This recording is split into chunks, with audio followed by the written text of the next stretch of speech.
So we knew all last year that this upcoming season, 125 pounds, was going to be crazy. You know, you looked at it going into the year, it was Spencer Lee and Patrick Glory, and then kind of everyone else, right? That's before NCAAs and all the chaos that happened there went down. And this weight is actually even more chaotic than I would have predicted this time last year. So everything plays out. You lose Patrick Glory and Spencer Lee, right? And so you're left with this group of really tough but sort of inconsistent wrestlers. And starting at the very top is a perfect example of just how crazy this weight class is. So you've got number one, Matt Ramos, and on paper, you look at that, it's like, okay, number one, he was second last year. Patrick Glory's gone. Spencer Lee's gone. He should be the number one, right?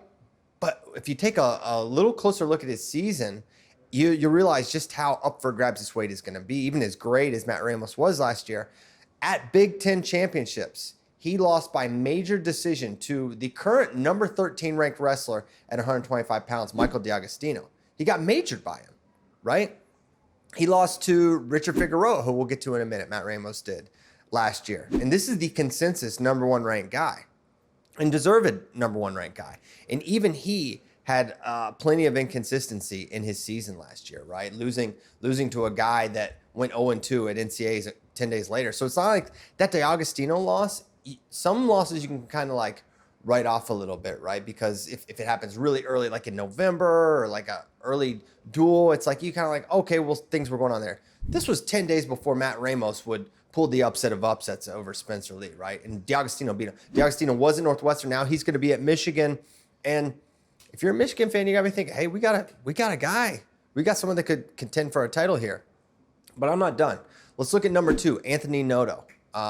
This guy, he's from Lock Haven. If you haven't got to watch him yet, he is an absolute beast and really good from the top position, gets a lot of turns, was able to actually turn Spencer Lee last year. And so Noto's big signature win is over Liam Cronin out of Nebraska. Well, if you look at Caleb Smith, who slots in at number 13, compare Noto and Caleb Smith, right? Number 2 and number 13. Number 13, Caleb Smith also has a win over Anthony Noto, and he also has a win over Eddie Ventresca, right? Now, Smith did go 0-2 at NCAA, so he's paying for that in the rankings right now. But number 2 and number 13, pretty similar resumes, right? Now you got Richard Figueroa, who's a really, really interesting prospect because his situation last year was strange because he was behind Brandon Courtney at multiple All-American for Arizona State. And with the COVID year, the way it all worked out, Richard Figueroa, it would have been seamless with Courtney, but with everyone getting an extra year, it got messed up, so he had to be on the bench last year. But everyone knows he's one of the best guys in the country. Now, this guy won Cliff Keen Las Vegas. He's beaten Matt Ramos. He's beaten Brett Unger. But his resume is still really small, and he was winning a lot of close matches. So while he was undefeated last year, there's just a big difference when you expose yourself to the entire season and that schedule. You're more likely to pick up some else. So while you could say, hey, maybe he's the favorite next year. Maybe he is. But at this point in time, we still have a really limited sample size on Richard Figueroa. So that's our number 3, a guy that was a backup last year. No disrespect to Richard Figueroa, but he straight up was. Number 4, Eddie Ventresca for Virginia Tech.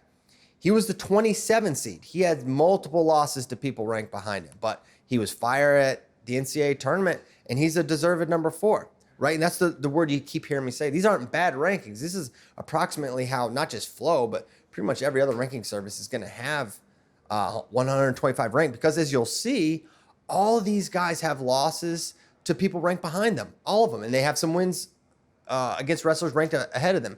Eric Barnett of Wisconsin, Steve-O Poulin, Northern Colorado, Brett Unger, Cornell, Dean Peterson, Rutgers, they all are ranked 5, 6, 7, 8. They all have losses to guys ranked behind them, okay? And number 10, the number 10 ranked wrestler in America at 125 pounds has placed 3rd and 5th at the NCAA tournament, but he's ranked 10th. That's Pat McKee of Minnesota. But because he had a poor NCAAs and a really up and down season all year long, never really put it all together, he finds himself at number 10. Now, I've already talked about Caleb Smith. I already talked about Michael D'Agostino, some really tough guys that are going to be in the mix. But I want to talk about some guys that are sort of also on the periphery of that top 10 that I think you should have a lot of confidence in. You should feel like, hey, these guys could make a deep run. Let's start with the power programs, Iowa and Penn State.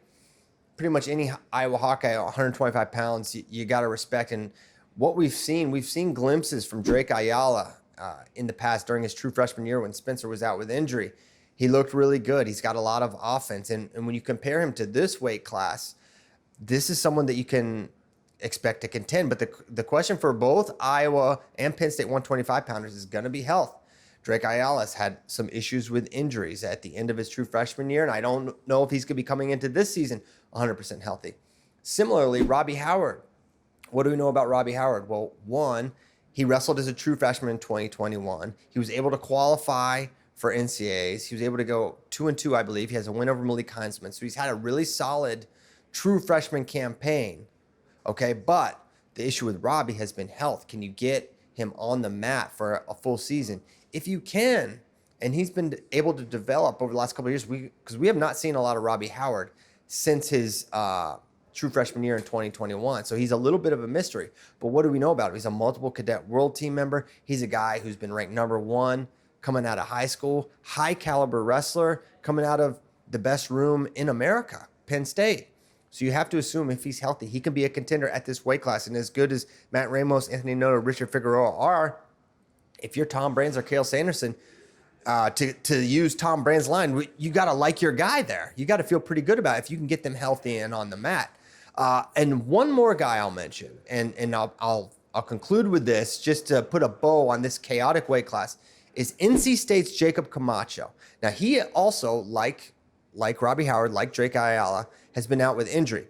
But he's going to be back this year, and I believe he's going to be at 125 pounds, which for NC State, this is a team with so much depth. They've got Jarrett Trombley. That guy is currently ranked in the top 10, but everyone expects Camacho to take his place. And I'll tell you, and you'll understand why after I explain a little bit. Camacho's a beast. He's an ACC champion with wins over Jack Mueller, an NCAA finalist, All-American Sam Latona, Caleb Smith, who we already talked about. He's got 2 wins over him. He's beaten Drake Ayala. He's beaten Dylan Ragusin. And this spring in freestyle at the U.S. Open, he beat NCAA champion Pat Glory. Now, you can say freestyle, folk style. Pat Glory's not a bad folk styler, right? And Jacob Camacho is not a bad freestyler, Patrick Glory. And Jacob Camacho was able to beat him. So if you're Pat Popolizio, you got Jacob Camacho, you look at this weight class, you got to be licking in your chops a little bit as well. So I think this is going to be the most unpredictable, the most fun and most wide open weight class, 125 pounds next year. I can't wait to see how it unfolds.